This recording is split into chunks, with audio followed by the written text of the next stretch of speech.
Thank you all very much, and it's a true honor to be the Jane Dwyer Lecturer for this year. So as you heard from Bob, I am an archaeologist of South India and have the honor of being the curator of Asian archaeological and ethnographic collections at the University of Michigan Museum of Anthropological Archaeology. We changed our name a few years ago, much to my dismay, from the name Museum of Anthropology. And I'm actually going to use the old name for most of this talk because it's easier to say, and the collections actually came in under the old name. So I'm a South Indian specialist, and I would say of the collections I am responsible for, which are about 100,000 objects or so, maybe 50 come from South India. And about half of those are ceramic vessels made by a traditional potter in South India, where I work, that I acquired for the museum. So I haven't had much chance to be a curator of my own collections, but as I'll talk about, that's made my work that much more fun. When I was first communicating with Kevin Smith last spring about visiting the Hafenreffer, we emailed back and forth about the challenges and the opportunities of university museums, and about the varying ways that university administrations may think of what we house and what we do. In the case of my university, this has ranged from, wow, your collections are really amazing and they hold incredible potential for teaching and research. That's our current dean. To our last dean, wow, your collections take up valuable real estate. They're old, stale, and useless, and they constrain your ability to grow in new ways. So as you might imagine, I fall into the first category. And what I want to do today is talk a little bit about a few of the historic collections that I curate and how they're being used today in teaching and scholarship. And along the way, I want to tell some good stories about the history of anthropology and anthropological collecting at my university that I think will have relevance for thinking about anthropology museums more broadly. And this also is a bit of a personal biography about how curatorial work and museum work more broadly has taken me in unexpected and exciting new research directions. So although I'm an archaeologist and a South Asianist, two of the three collections I'm going to talk about today are not archaeological at all, and only one is South Asian. And for me, one of the joys of working in the museum storeroom has been the opening up of new and unanticipated research possibilities. So I'm going to speak about three different collections and projects I've been and am currently involved with, all involving collections that came to my university before 1935. And I have a few goals in doing this and in choosing these particular collections.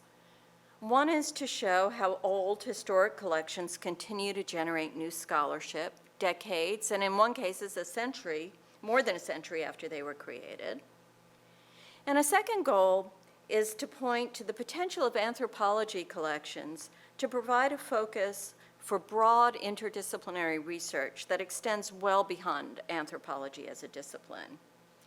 And third, these are each really cool collections with great stories. And I had a hard time narrowing down my focus to only one of them, so you're going to hear a little bit about all three.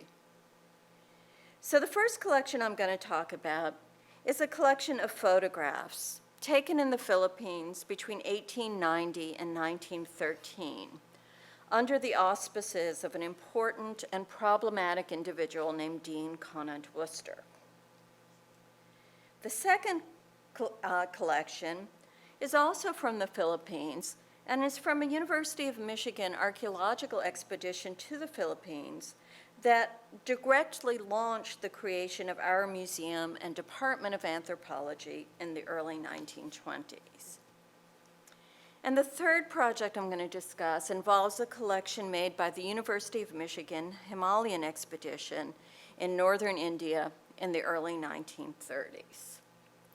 So let's start with Dean Worcester. Dean Worcester was born in Thetford, Vermont in 1866. He was the youngest son of 9 children. In 1884, he enrolled in the University of Michigan, where he majored in zoology. And while he was still an undergraduate, in 1887, he was invited by the distinguished professor, Joseph Beale Steer, a zoologist, to join a collecting expedition to the Philippines. I love this image because this is a group of University of Michigan undergraduates. Whoops.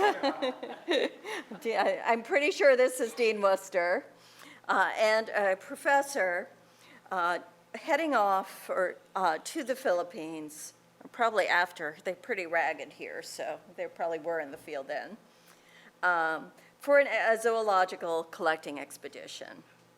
Worcester took out a life insurance policy on himself and borrowed $1,200, and off he went to the Philippines. This trip lasted about a year, and during this time, Worcester became entranced by both the biology and the landscape of the highland Philippines, in particular, and by its native peoples. He graduated in 1889, and with Frank Burns, a fellow student who had participated in the University of Michigan expedition, he received funding from the Minnesota Academy of Natural Sciences to return to the Philippines to collect for them in an expedition that lasted 3 years from 1890 to 93 and generated about 3,000 specimens of birds, reptiles, mammals, insects, and ethnographic objects. In 1895, Worcester was hired by the University of Michigan as a curator in the University Museum and professor of zoology. So one could do pretty good things with a BA in the 1890s, or a BS, I guess. Over the next few years, in addition to publishing on Philippine birds, he also authored a popular book on the Philippine Islands, which appeared in 1898. This book, Philippine Islands and Their People, was published less than a month after the U.S. military had occupied the Philippines, and it positioned Worcester as one of America's few experts on the region at the very moment that the United States had become the colonial ruler of this former Spanish territory. As a result, Worcester was the only civilian to serve on both the first and second Philippine commissions. And when the colonial government was established in 1901, he was appointed its first Secretary of the Interior, a position he held until he was forced out, in part because of the photographs he took, in 1913. So like the U.S. Department of Interior, his role in the Philippines involved both responsibilities for natural resources and for native peoples, specifically the non-Christian tribes who were predominantly based in the upland regions of the Philippines, where Spanish colonial authority had never really penetrated. And it was through his Bureau of Non-Christian Tribes that Worcester and his team classified, studied, and photographed diverse communities throughout the Philippines in ways that seemed all too familiar to historians of anthropology and all too troubling today, tied to the racial sciences of early anthropology and to Worcester's passionate vision of the civilizing mission of the U.S. colonial government. So photography was very much a part of the Bureau's work. And by the end of his tenure as Secretary of the Interior, we think that Worcester's photography operation, led by a man named Charles Martin, who later became the photographer for the Field Museum at Chicago, Worcester took more than 10,000 photographs using large format cameras and carrying their darkroom with them to develop their 5 by 7 inch glass negatives. Worcester used these images in a number of ways during his tenure. He published frequently in the National Geographic magazine. This is a wonderful exemplar of his perspective, The Non-Christian Peoples of the Philippine Islands, with an account of what has been done for them under American rule. He is allegedly the first person to publish bare-breasted women in National Geographic magazine. And there are also some story that Rudyard Kipling's poem, The White Man's Burden, was specifically written about Dean Worcester. So whenever I'm working on him, I feel like I need to take a shower as soon as I get home. It's kind of vile. Anyway, he had this extraordinary photographic project, generating 10,000 plus photos. And of these photos, our museum has 5,000 of his glass negatives. And as far as we can tell, while there are prints in many other institutions, we have the only surviving original negatives. And these came to us a few decades after Worcester died. And interestingly and distressingly in some ways, they consist of the negatives he had kept for himself. So there's some pretty horrific images, which I am not going to show you. In brief, Worcester was forced out of his position in the colonial government in 1913, in part because of protest in the Philippines and in the US Congress about the many photos of naked women that he took. And these are frankly often quite creepy and disturbing. Some traditional ethnographic photos that you might expect to see, others of close-ups of women's genitalia and things like that that you wouldn't expect to see. Also was very fond of young girls. So they're really, some of the worst are really disturbing, and we'll talk about that. Anyway, so he was forced out of government. The Philippine colonial parliament, immediately after he was forced out, was able to pass a law banning photos of naked women. And this was a big colonial discussion in the colonial government and here.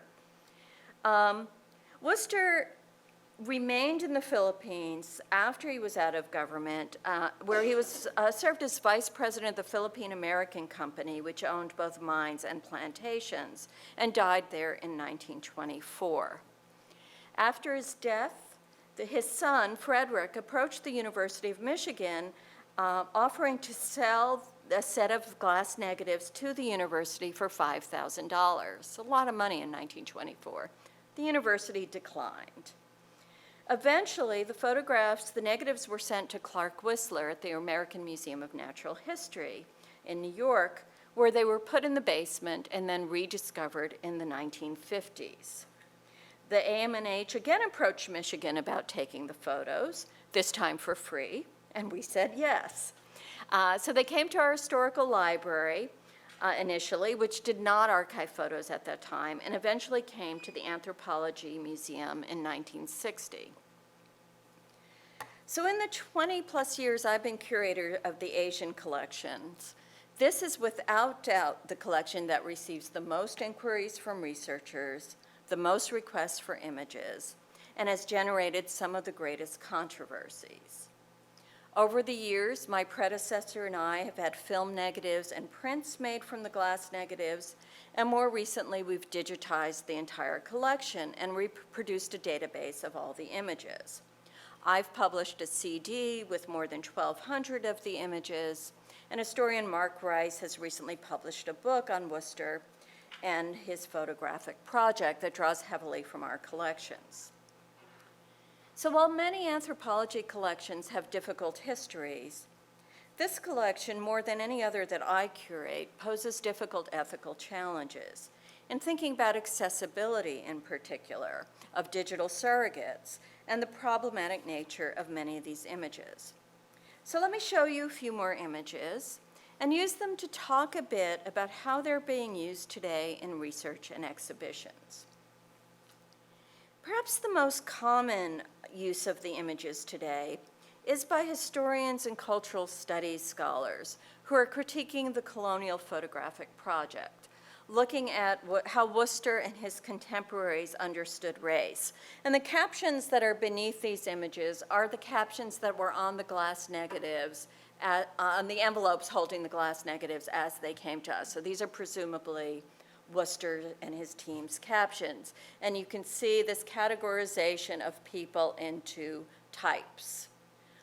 And the photographs themselves are organized into groups by a racial hierarchy from the most savage to the most civilized in Worcester's view. So, so a lot of scholarship has been done on how photography and anthropological science were used to support this evolutionary schema and sought to justify colonialism. Scholars have also looked at how false narratives were created to support the colonial project. And these are some really wonderful examples of that. So this is part of a series of photos that is supposedly depicting a traditional buffalo hunt and kill. And what I love about this image is you can see the camera right here and just see how this is a entirely posed and created image of native life. This is maybe my favorite photograph in the collection, depicting a man in a loincloth standing in front of a white sheet, as many of these photographs are, and here are his Western-style pants behind him, and the other American presumably holding up the curtain. So a really great image capturing a lot of what was being done here. And this is probably the most famous, most published set of images in the entire collection that are part of a colonial photographic trope of before and after photography.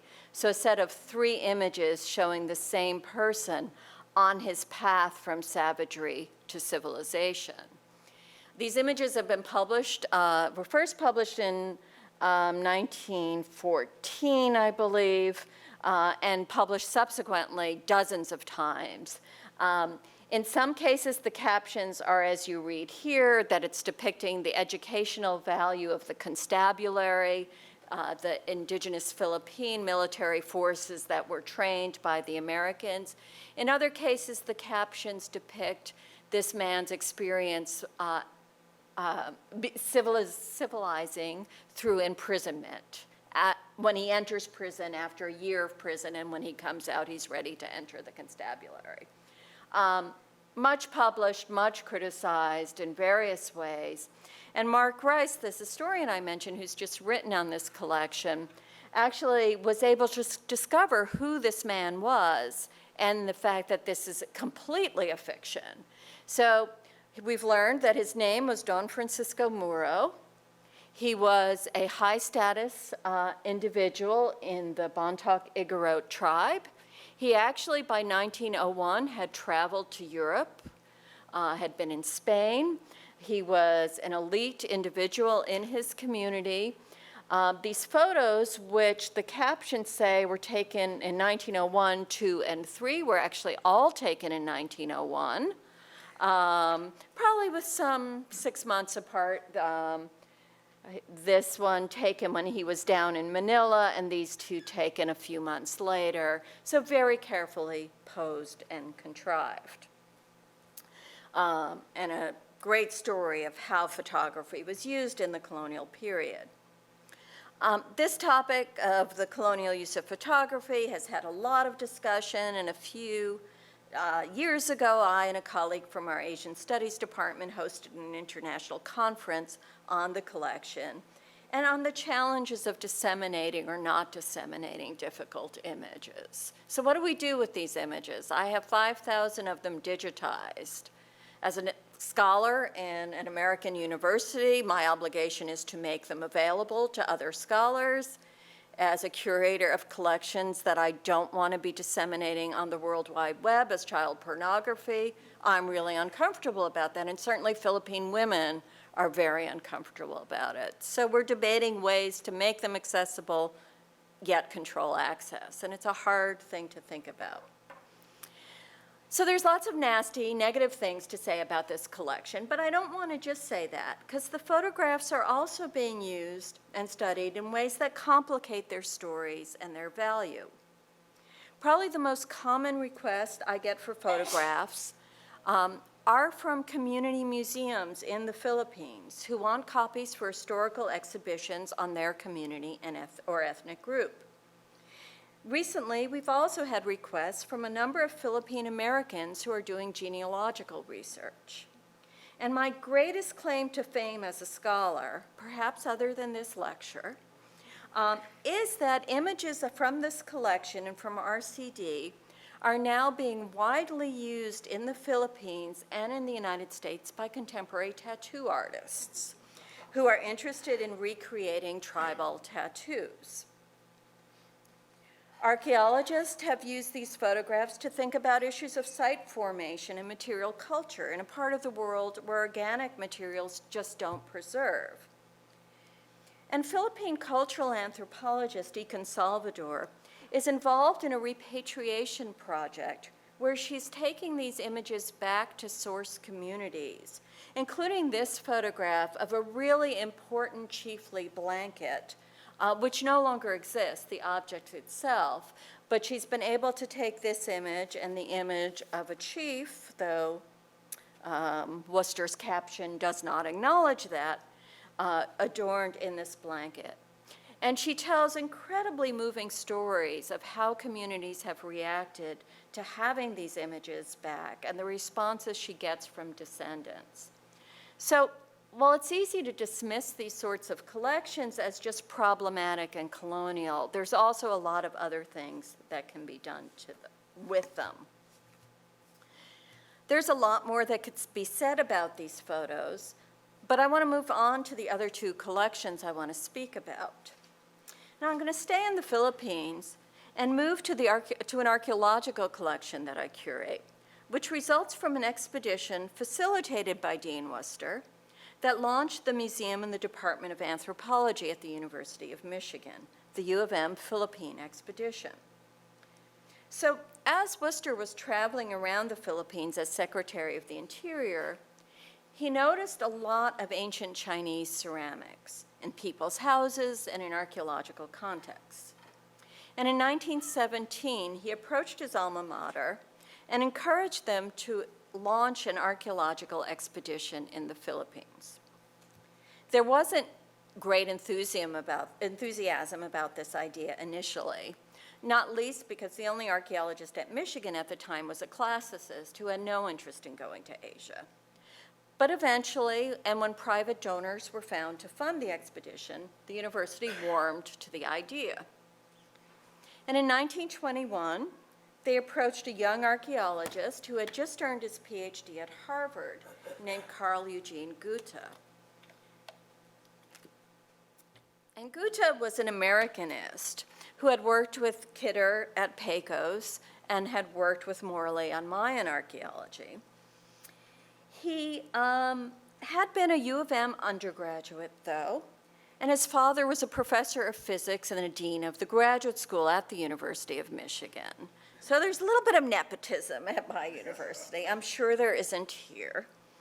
He was not particularly eager to go to the Philippines, but he needed a job, and he was persuaded to direct this expedition when the university agreed to his terms to create a museum and a department of anthropology for him and make him the first director of both. Again, the universities were different then. So the museum was created in 1922, and although there were earlier anthropological objects on campus that eventually came to our museum, in a very real sense, the Philippine Expedition Collection is our founding collection and is a direct result of US colonialism in the Philippines, which most of my anthropological colleagues are not aware of. Gutta spent 3 years excavating in the Philippines, and he was, by many standards, a pretty good archaeologist for his time, so you can see them sieving over in the right-hand slide. By the end of the project, he had collected materials from 542 archaeological sites distributed across the southern Philippines, primarily burial sites. He developed a preliminary field catalog in a lab provided by Dean Worcester on his coconut plantation, and packed up 285 shipping crates to send the collection to the University of Michigan. The collection today consists of about 13,000 objects, including about 8,000 local and imported ceramics, 4,000 metal, stone, glass, and shell beads and ornaments, iron tools and other objects, and human remains. And it's a really remarkable collection for a number of reasons. First of all, it's very well documented for its time, with almost every object provenience to site and island. Second, unlike other archaeologists of his time, who focused primarily on collecting the imported Chinese and Thai ceramics, Gupta seems to have collected the full range of materials present at archaeological sites, local materials as well as imports. I can't say that these were entirely systematic collections as we would understand them, as we have no way of knowing what he didn't collect. But I think we can assume that they contain a representative array of materials found at individual sites, allowing for systematic analyses and comparisons of intersite variability across the southern Philippines. A third reason this collection is very important is that Gupta's work took place several decades before widespread looting became common across the Philippines. After the 1950s, as Chinese ceramics became increasingly valuable on the antiquities market, looting really took off, and site destruction has been rampant across the archipelago. So today, this is still the largest, the best documented collection of Philippine archaeological materials, at least non-shipwreck-based materials, certainly in North America, but also beyond. I think many Philippine scholars would agree it's the most important collection of archaeological materials from the Philippines that there is. And it is the collection from which basic archaeological chronologies and systematics have been developed for Philippine archaeology. As a result, despite what my former dean once said to me about not keeping museum collections after they have been studied, he did say this: "You're not studying these anymore. Why don't you just deaccession them?" This collection is one that scholars return to again and again to ask new kinds of questions and apply new analytical techniques. And let me just mention a few recent studies by U of M students and by visiting Philippine scholars that are examining this collection from new perspectives. So Philippine archaeologist Grace Barreto Tesoro spent a semester in Ann Arbor a few years ago, documenting the earthenware ceramics in the collection. Grace is interested in symbolism and has, among other things, focused on structures and symbolic content of incised designs on the ceramics, looking at questions of cosmology and social identity. And she's currently working on a grant proposal to locate and revisit many of the sites that Gupta excavated, those that still exist, which I'm really excited about because I'm going to finally get to go to the Philippines. Also working on the earthenwares, former U of M student Alice Yao conducted instrumental neutron activation analysis of a subset of ceramics from 3 islands to document both local ceramic traditions and evidence for inter-island exchange. And the earthenwares were also recently studied by French archaeologist Aude Favoreux, who's just completed her PhD in Paris, tracing larger scale patterns of interaction and ceramic innovation across island and mainland Southeast Asia. Stephen Dupin, another former student, and I have applied instrumental neutron activation analysis to our collection of dragon jars. These are large glazed stoneware jars. They stand a little over 1 meter tall, typically. And these were the shipping containers of pre-modern and early modern Asia. And Stephen, working on this collection, has also worked to decode the production sequence and identify both chronological and production groupings, likely, we now believe, linked to about 4 distinct kiln sites in Vietnam and southern China. Other ceramic studies include work by Li Min on the Chinese blue and white porcelains, using knowledge not available to Gupta on production sites and chronology of porcelain production in China. And Li's study in particular examined changing interactions and trade patterns after Spanish colonialism that affected the access and value of imported ceramics and their roles in local Philippine political economies. Another scholar from Northern Illinois is working on the Thai ceramics in the collection. New studies of the beads in collection have also occurred, including analysis by another former student of mine, Liz Bridges, and by Philippine scholar Pauline Basilia, who's examining bead technologies and materials. And bioarchaeologist Jamie Clark has examined cranial deformation of the human remains, which are also used in osteology teaching and research at the university. And scholars always seem to be interested in the gold-ornamented human teeth in the collection, long predating contemporary trends of teeth ornamentation by rap musicians and others. So this is really just a sampling of the recent work on the collection and of its ongoing potential.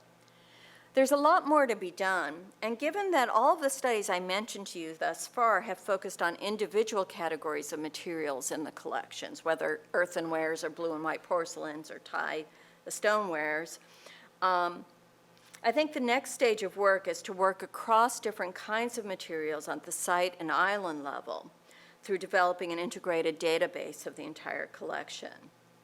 So this collection, which our museum has now had for 90 years, will continue to keep giving new knowledge, generating new student projects, and new research results well into its second century.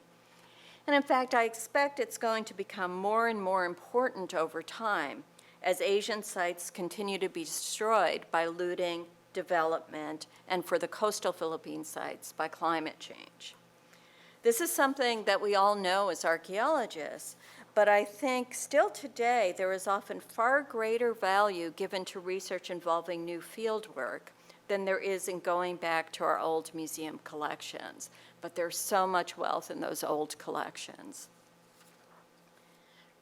Okay, the last collection I want to talk about is one that is particularly dear to my heart, since I've spent the last several years working quite intensely on it, through a number of exhibitions, a couple of book projects, with at least one more book in the works, and a few articles underway. And this is the Museum of Anthropology Himalayan Expedition Collection, which developed out of an expedition led by zoologist Walter Kelts to the Indian Himalayas in 1932 through 34.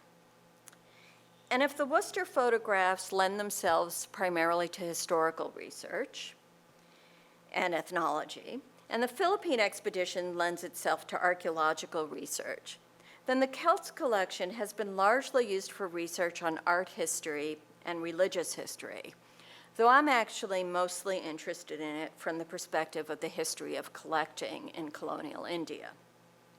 So it has a pretty amazing story, tied to yet another interesting and sometimes disturbing character.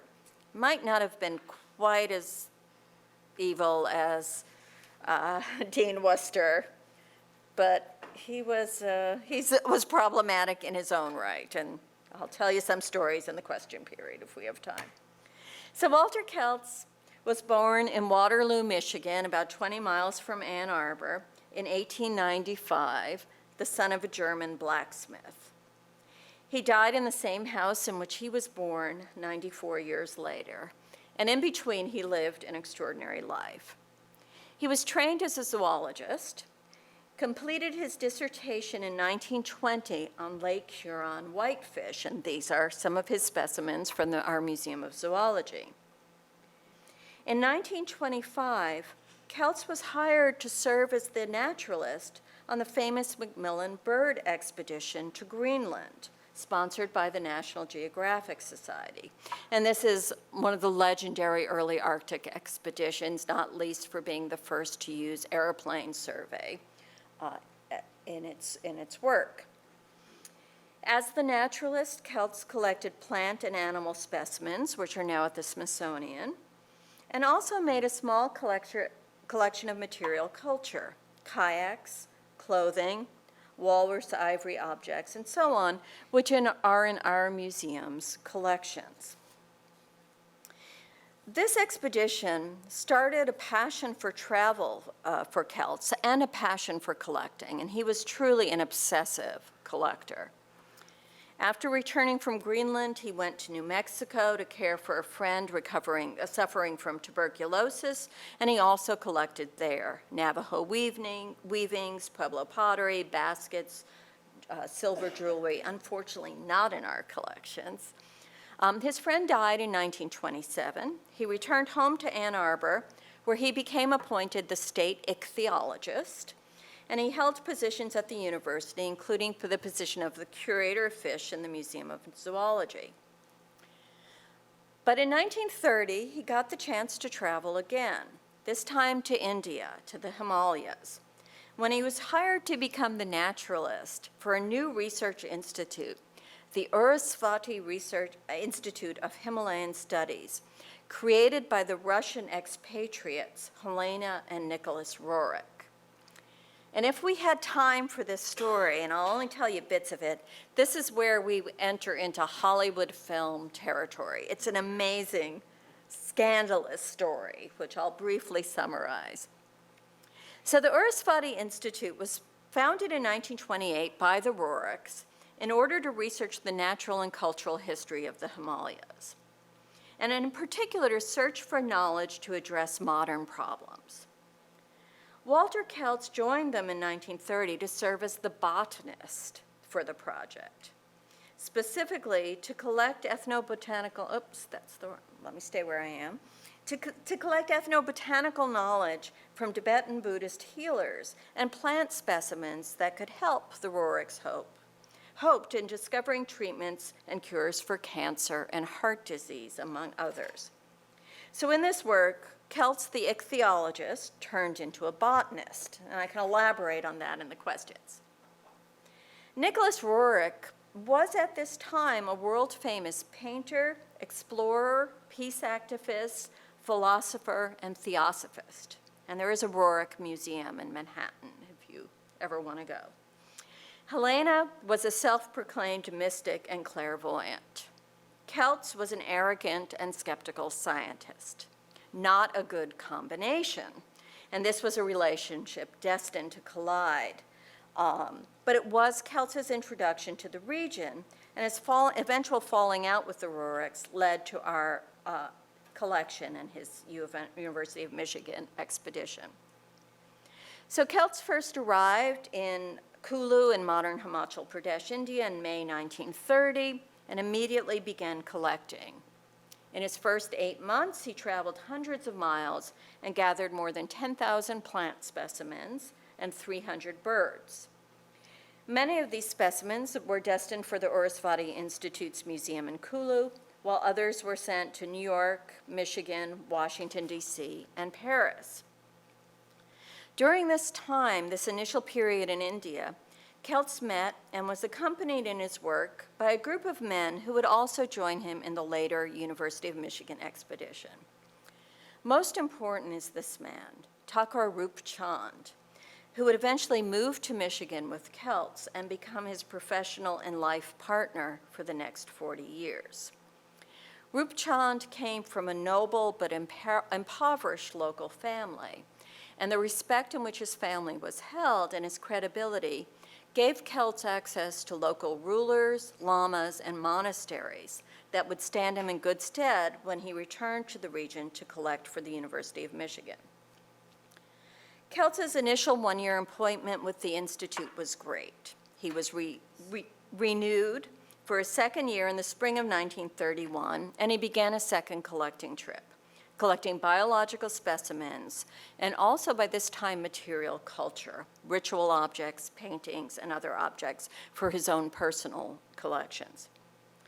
It was during and after this second trip that Kelts' relations with the Roerichs began to deteriorate. And the story behind their falling out, with numerous recriminations and counter-recriminations, all documented in letters going in many different directions, has the making of a great historical novel or feature film. The end of the story, though, is that Kelts was fired by the Roerichs, who later sued him for $100,000 in the New York State Supreme Court for slander in the early spring of 1932. And he returned to Michigan, and you can ask me how the suit was settled, and he quickly persuaded folks at the university to send him back to the region to collect for the university, which they did about 6 months later. This time, though, when Celts returned to India, he was neither an ichthyologist nor a botanist, but instead he went there to collect art and artifacts for the Museum of Anthropology. So he'd become an ethnologist of sort. So how the heck does that happen, and why would Michigan even want objects for this region?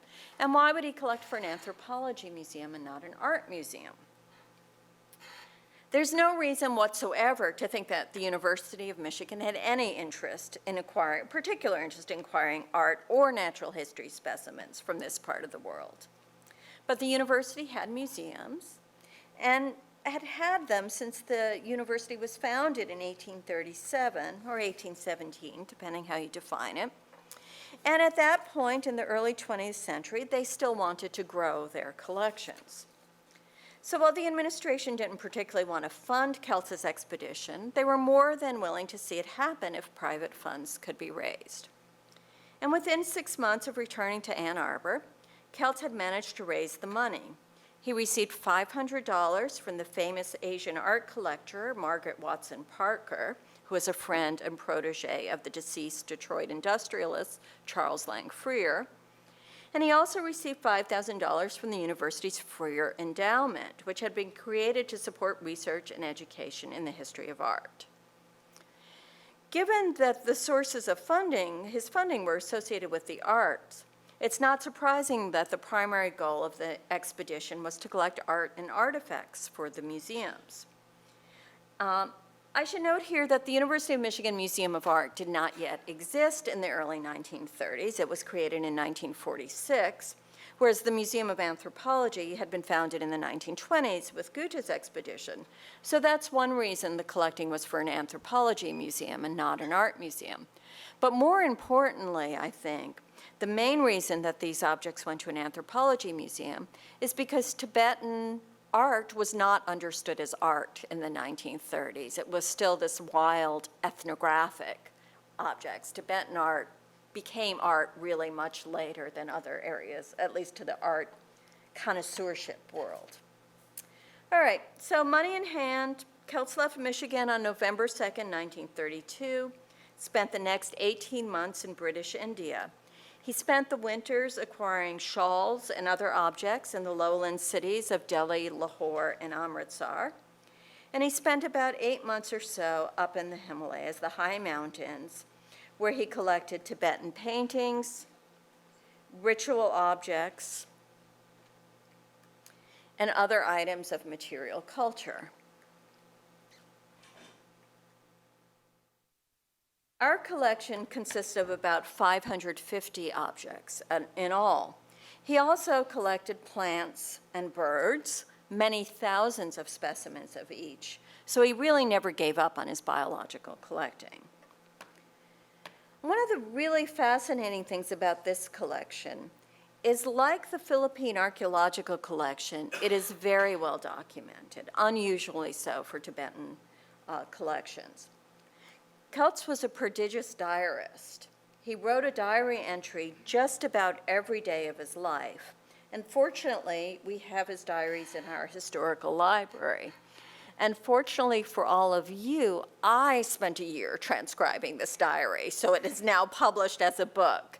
None of you have to try to read this handwriting. But there are about 20 more diaries we still have, because he traveled until 1956. So if anyone wants to work on them, they're there. From these diaries, though, we can map his route in this expedition day by day. And at least for all of the paintings, and there are about 60 of those, we can trace where each object was collected.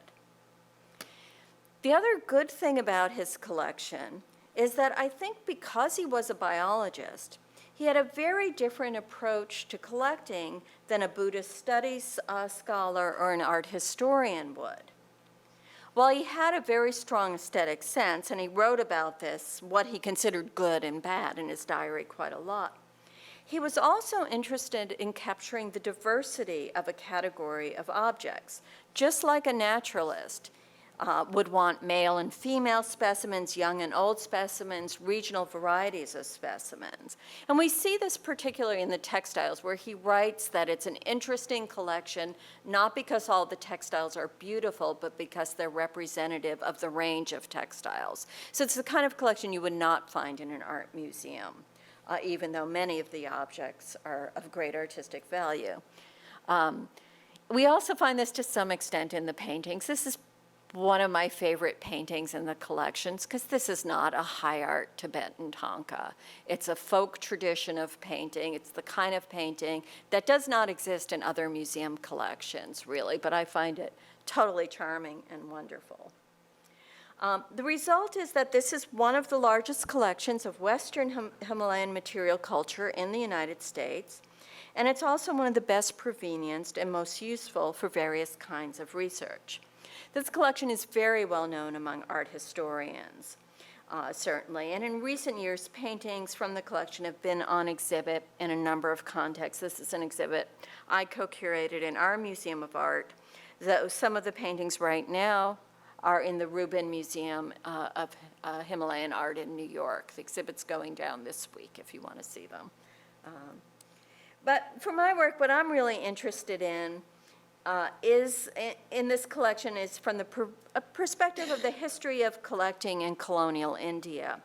And because of its documentation, we can really look very closely at the specifics of this collection and the problematic ethics of collecting sacred, inalienable art in a colonial context. So it's a rich collection for looking at a wide variety of issues. So we've talked about three quite different collections that have all contributed to very varied research. I haven't really talked about how we've involved students in all of these projects, but that's also clearly a very important part of university museum work, to provide students the chance to directly engage with the objects of our human past is a pretty wonderful thing that we can offer both to our students and to our institutions. And thank you all very much. Back to that one.